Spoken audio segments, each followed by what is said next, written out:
Итак, дело убиенного среди бела дня гражданина Украины Джумбери Силагавы вошло в новую фазу. Называется она «Под покровом тишины».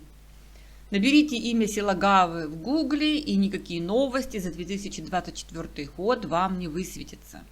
Это тот этап, которого так ждал наш особенный патрульный и его адепты.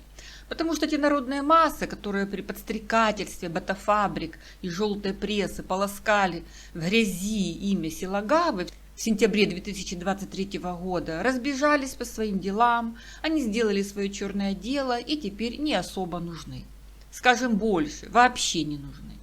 Желтая пресса, как в рот воды набрала, отмашки им подключаться пока не дают.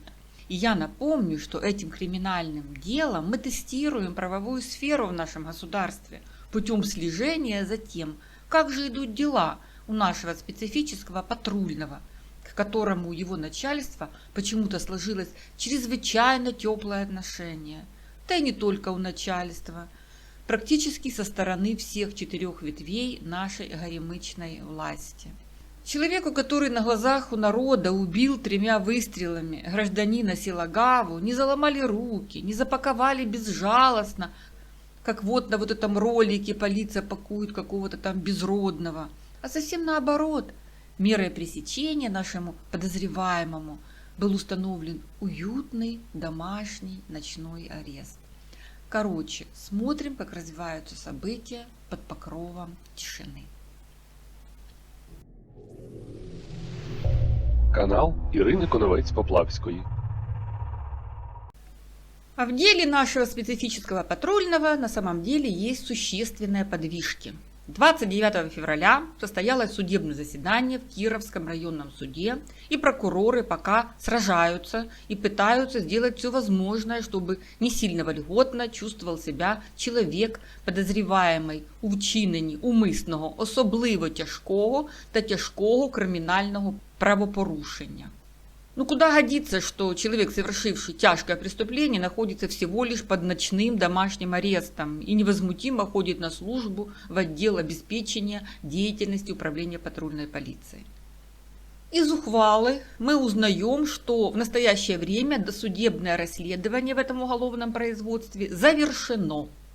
Подозреваемому и его защитникам предоставлен доступ к материалам уголовного производства. Вместе с тем истекает максимальный срок домашнего ночного ареста подозреваемого. И в связи с этим прокурор просит судью сменить домашний арест под залог в размере 708 300 гривен. Прокурор при этом в который раз указал судье, что особенный патрульний, между прочим, підозрюється в вчиненні умисного, особливо тяжкого та тяжкого кримінального правопорушення, пов'язаного з позбавленням життя особи, перевищенням влади та службових повноважень. Но адвокаты на это ответили, что подозреваемый хотя и особенный, но не имеет возможности внести такую большую заставу. И просят судью смягчить его горькую долю, ведь до этого шли же ему навстречу. Значит, и сейчас их просьбы не останутся без ответа.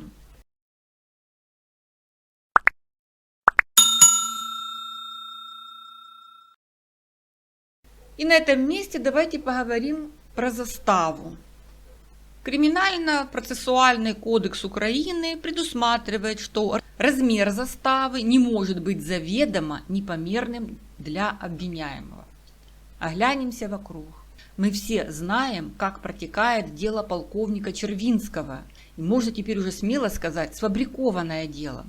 Полковника обвиняли, страшно сказать, в дезертирстве и в превышении служебных полномочий во время операции по захвату российского вражеского самолета. И с тех пор полковника содержат в одиночной камере. Уже, собственно, и дела нет. Верховный суд не признал полковника Червинского дезертиром. И вообще этот человек тянет на героя Украины. Но его никакими заставами не вытянешь из одиночной камеры. Вердикт судей – без права на заставу. Чувствуете? Идет война, человек хотел захватить вражеский самолет, а его под суд без права на заставу, то есть залога. Вот такое к нему суровое отношение.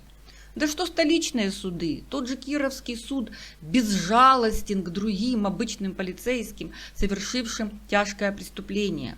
В том же 2023 году одного капитана полиции кинули в кутузку как миленького, потому що тот з наявної у нього табельної вогнепальної зброї здійснив постріл в голову потерпілого, від яких настала смерть останнього. І капітану поліції по всій строгості обрано запобіжний захід у вигляді тримання під вартою.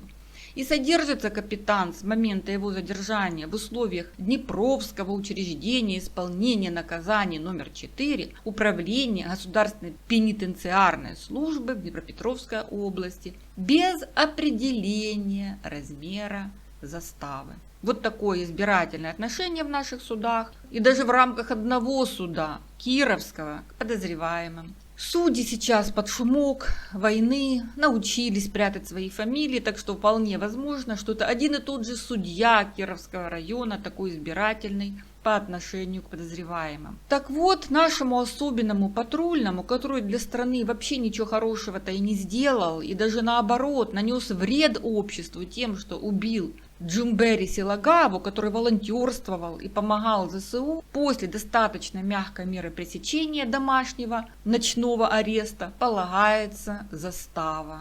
Размер заставы при этом определяется с учетом обстоятельств уголовного правонарушения, имущественного и семейного положения подозреваемого и других данных о его личности.